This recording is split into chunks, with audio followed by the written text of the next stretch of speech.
When I paid off my parents' mortgage, my sister said, "Guess money really can't buy you love or a life." My mom laughed and toasted to our favorite wallet.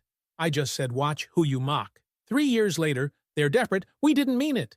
So I, 31M, did something last month that I thought would make my family proud. Instead, I discovered something that's been eating me alive, and I need to get this off my chest. Fair warning, this is going to be a long one. Growing up, we were always the budget family on the block. My parents, Isaac, 58, and Destiny, 56, worked multiple jobs just to keep food on the table. I remember eating ramen for dinner 3 nights a week while watching my friends post their fancy family vacations on Facebook.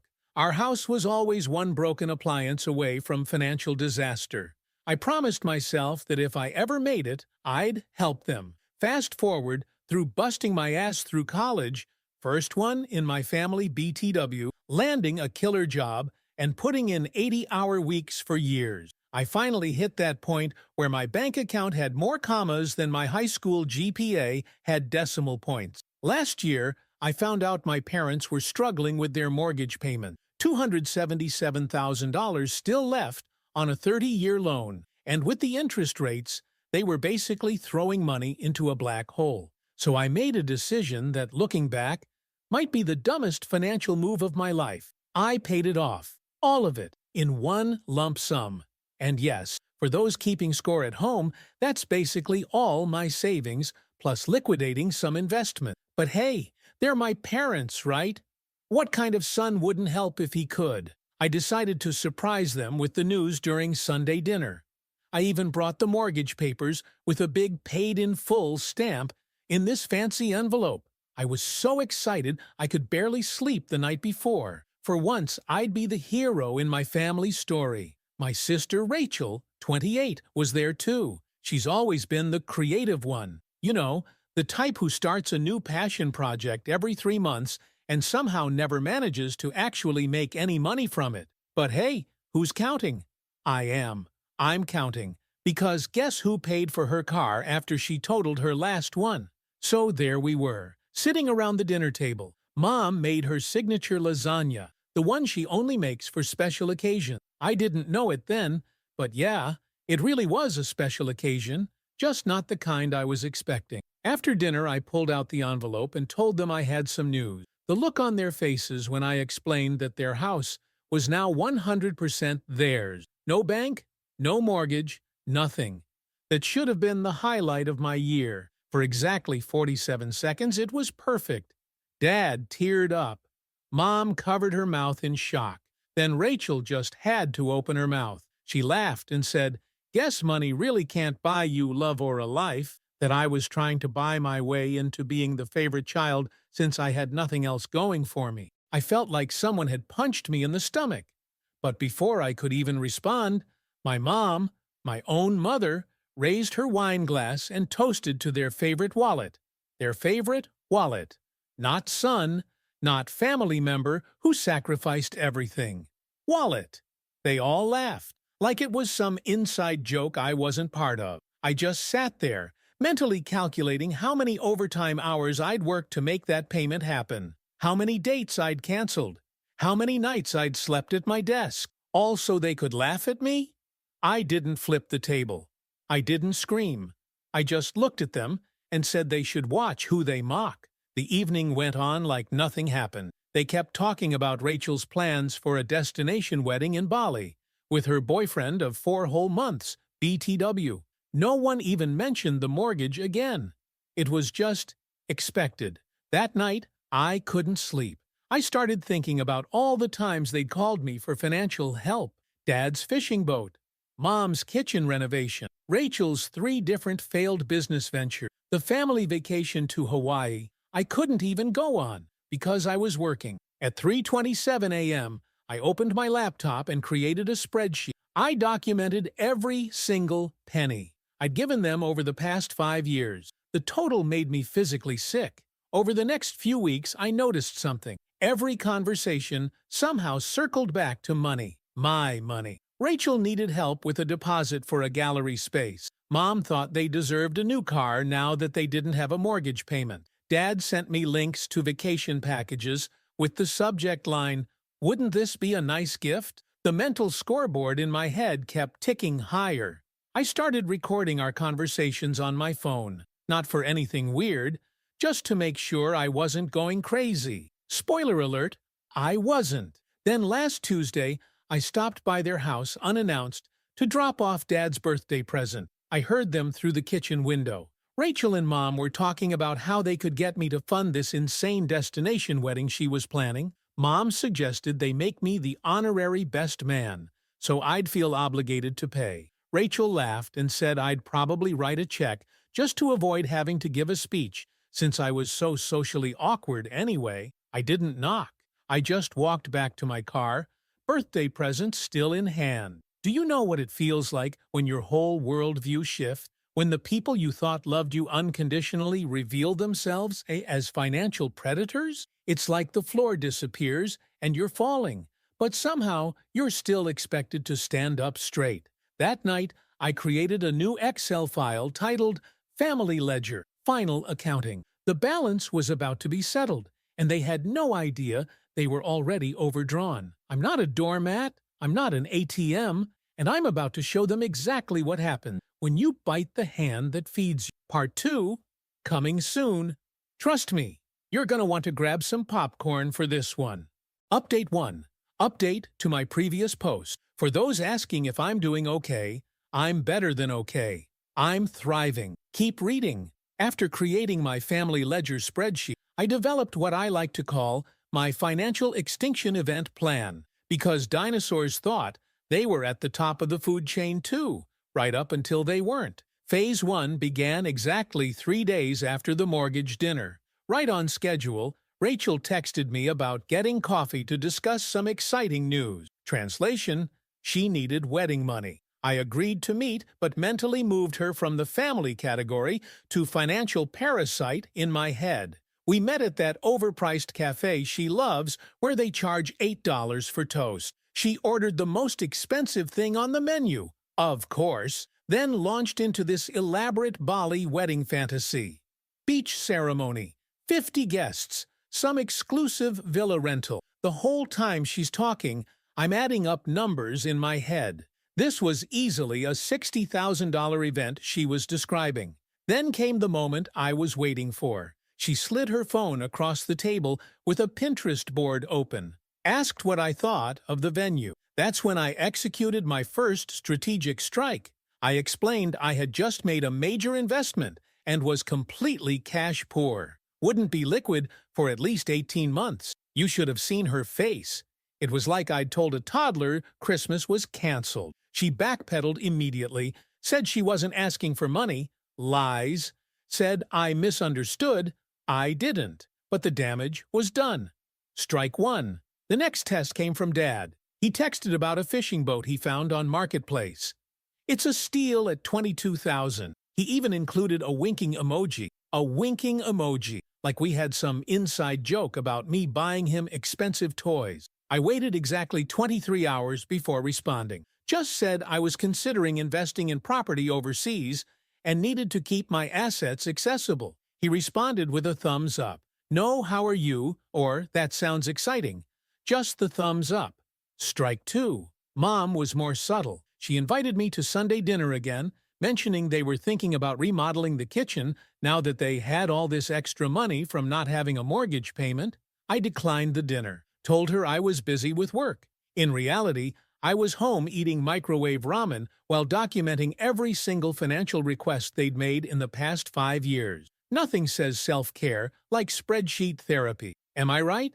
For the next 2 months, I executed what I call my financial ghost protocol. Every request was met with the same response. I had invested everything in a new venture. I was asset-rich but cash-poor. I needed time to rebuild my liquid reserves. Meanwhile, I was making more money than ever. The twisted irony? I actually was investing. In my future. Far away from them. I applied for a position overseas, higher salary, amazing benefits, and, most importantly, an entire ocean between me and my so-called family. When I got the offer, I didn't tell my parents or Rachel. Instead, I told my cousin Ellis, knowing full well he couldn't keep a secret if his life depended on it. Sure enough, 3 days later, my phone exploded. 17 missed calls, 32 text messages, 4 voicemails, each more panicked than the last. Not a single one said, "Congratulations" or "We're proud of you." They all centered around variations of, "What about us? What about you?" That's when something snapped inside me. The rage I'd been containing finally found its target. I didn't respond to any messages. Instead, I printed out my family ledger spreadsheet. It detailed every penny I'd given them over 3 years. The grand total?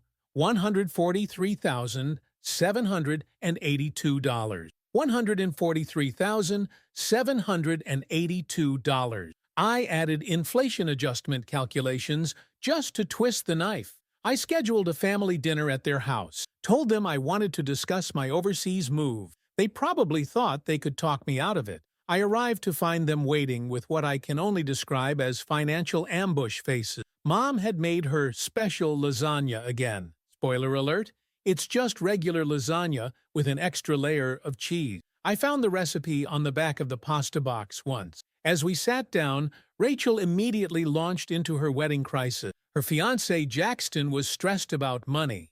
Venues were booking up. She didn't know what to do without her big brother's help. Dad mentioned the roof needed repairs. Mom brought up some medical procedure insurance wouldn't fully cover. It was like watching vultures circle, waiting for me to throw them another financial carcass. I let them talk. All of them. I recorded every word on my phone, right there on the table. They were so focused on what they wanted from me, they didn't even notice. When they finally ran out of ways to ask for money, I pulled out my folder, slid the spreadsheet across the table, told them this was the last financial discussion we would ever have. The look on their faces as they read through that itemized list of their greed? Priceless. And unlike everything else in their lives, this particular priceless moment didn't cost me a dime. Mom started crying. Dad got defensive. Rachel accused me of being petty and keeping score. I just pointed at the spreadsheet and said, that's exactly what I was doing, keeping score. And they were losing. Badly. Then I dropped the nuclear option. I pulled out a formal letter I'd had notarized. It stated that I was revoking all financial support effective immediately. Any outstanding loans were being called due. Any shared accounts would be closed. Any automatic payments I'd been making would stop. Mom tried the emotional manipulation route, asked if I was really going to abandon my family. I reminded her that families don't view their children as ATMs. Dad tried guilt, saying they'd sacrificed so much for me growing up. I countered with inflation-adjusted childcare costs versus what I'd given them as adults. Rachel tried anger, saying I was ruining her life and her wedding plan. I suggested she try a courthouse ceremony. They're surprisingly affordable. The next 2 weeks were hell. Constant calls, texts, emails. They even got extended family involved. Aunt Violet called to tell me families should support each other. I sent her the spreadsheet. She stopped calling. The day before my flight, they showed up at my apartment, all 3 of them. Rachel was crying. Mom looked like she hadn't slept in days. Dad was uncharacteristically quiet. They apologized, said they didn't mean what they said at the dinner, said they were just joking, said they were proud of me really, said they'd miss me. For about 30 seconds, I almost believed them. Almost. Then Rachel asked if I could at least help with her wedding before I left. 30 seconds. That's how long their apology lasted before they were asking for money again. I closed the door in their faces, blocked their numbers that night. When my plane took off the next morning, I deleted every social media app from my phone. For 3 years, they didn't exist to me. I built a new life, made actual friends who liked me, not my wallet. Then yesterday I received an email with the subject line, "Please, Michael, we're about to lose everything. Guess who's flying home next week? This is going to be interesting. Update 2. Final update. My notifications have been going absolutely insane for the past week. To everyone asking if I'm the AH here, do you seriously think I care at this point? Keep reading." So, that email. "Please, Michael, we're about to lose everything. It sat in my inbox for exactly 17 hours before I opened it. Not because I was busy, I wasn't, but because I wanted to savor the moment. 3 years of silence, and this is what breaks it? Financial desperation? Spoiler alert, of course it is. The email was from Mom, but I could practically smell the family collaboration. It was a masterpiece of guilt tripping. Dad had lost his job during the economic downturn. Their savings were gone. Rachel's marriage to Jackson was strained due to financial difficulty. Translation, they're broke and fighting about it. They were facing foreclosure on the house. You know, the one I paid off for them. Wait, what? Foreclosure? On a fully paid-off house? That's when I knew there was more to this story. So I did what any rational, slightly vengeful son would do. I used my 2 weeks of vacation time to book a flight home. Didn't tell them I was coming. Didn't respond to the email. Just silently collected my boarding pass and prepared for what I started calling Operation Financial Autopsy. My girlfriend Violet thought I was crazy, said I should just block the email and move on with my life. But she doesn't understand the deep, burning satisfaction of seeing karma finally cash the checks your family has been writing for years. I landed on a Tuesday, rented a car, checked into a hotel 20 minutes from my parents' house. Then I started digging. It took exactly 3 phone calls and 1 visit to the county records office to discover what had happened. They had remortgaged the house. The house I paid off. Took out a loan for $350,000 18 months after I left. The paperwork showed they had used the money for home improvements and business investment. The business investment, Rachel's art gallery. The same Rachel who once told me I had nothing going for me except money. The same Rachel who mocked my life choices while happily taking my handouts. The gallery had failed spectacularly 6 months after opening. Turns out displaying your sister's mediocre watercolors of sad-looking cats doesn't actually constitute a viable business model. Who knew?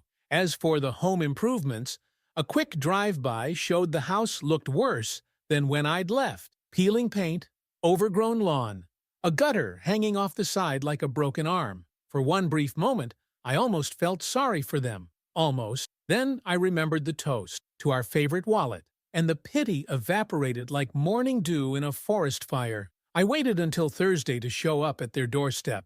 Didn't call, didn't text, just pulled up in my rental car at 6:17 p.m., right when they'd be sitting down to dinner. If they could still afford dinner. Dad opened the door. He'd aged a decade in 3 years. Gray hair, stooped shoulders, bags under his eyes like he was packing for a guilt trip. He just stared at me, mouth literally hanging open like a cartoon character. Mom came to the door next. She screamed when she saw me. Not a happy scream, a desperate, the collection agency found us kind of scream. Then she started crying. Big, ugly sobs that smeared her mascara. Why was she wearing mascara at home on a Thursday? Questions for later. Rachel and Jackson appeared behind them. They looked like they hadn't slept in weeks. Rachel had cut her hair short, the kind of haircut you give yourself when you can't afford a salon. Jackson had that haunted look of a man who realized too late he married into the wrong family. They invited me in, falling over themselves to make me comfortable. The house was a mess.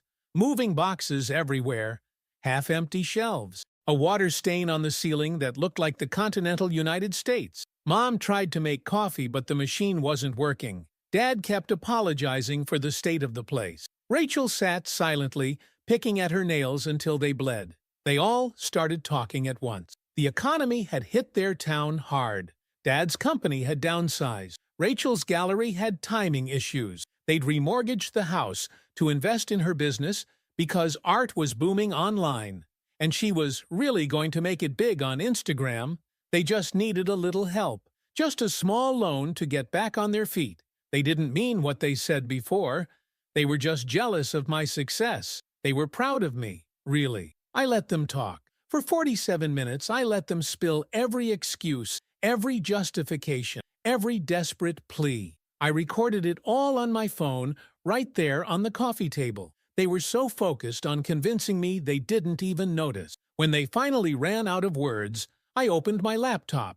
I had prepared a presentation. Yes, an actual presentation, with slides, because I'm nothing if not thorough. Slide 1. A transcript of the dinner where they mocked me after I paid off their mortgage. Slide 2. A compilation of every financial request they'd made over 5 years, with running total. Slide 3. Screenshots of text messages where they discussed how to manipulate me. Slide 4. A timeline of my financial support versus their expressions of actual gratitude. Spoiler alert, the latter graph was basically flat. Slide 5. The remortgage documents, with the money trail showing where every penny went. With each slide, they got quieter. Mom stopped crying. Dad stopped apologizing. Rachel stopped breathing. Okay, not literally, but she went very still. Then I played the recording from that dinner 3 years ago. Their voices filled the room, laughing about their favorite wallet. It was like watching people attend their own funeral. When I finished, I closed my laptop and waited. The silence was so complete, I could hear the broken kitchen faucet dripping in the next room. Mom spoke first, asked if I was going to help them. Just like that. No acknowledgement of the presentation, no real apology, just back to the ATM mindset. That's when I laid out my terms. I would help them, but they would create social media posts acknowledging exactly how they had treated me. Every manipulative tactic, every mockery, every financial drain. They would tag all our extended family.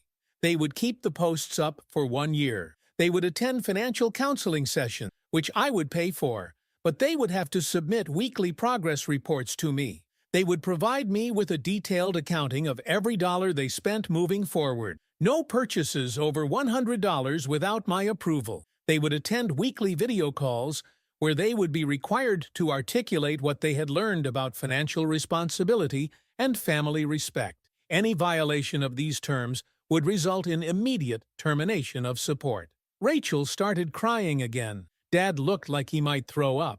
Mom just stared at the floor. Jackson was the only one with any dignity left. He asked if these terms applied to him as well. I told him he could choose, either accept my terms or divorce Rachel and walk away clean. The look that flashed across his face told me everything I needed to know about the state of their marriage. They agreed to my terms, all of them, not because they understood what they'd done wrong, but because they were desperate. Financial rock bottom has a way of clarifying priorities. I set up automatic payments for their mortgage and basic utilities, enough to keep them from homelessness, but not enough for comfort. I booked their first counseling session before I left the house. That night, all 4 of them posted the acknowledgments on their social media accounts. The texts from extended family started almost immediately. Turns out people don't like discovering they've been lied to for years. I flew back the next day. Violet asked if I felt better, if I'd found closure. Closure? This isn't about closure. This is about justice. This is about consequences. This is about watching people who thought they could use me finally understand what it means to be used. They ask sometimes if I'll ever forgive them. I tell them forgiveness isn't free. It's earned through consistent payments over time. Some debts can never be paid in full, but the interest? That's being collected daily. The spreadsheet is still active. The balance is still negative, and I've never slept better in my life.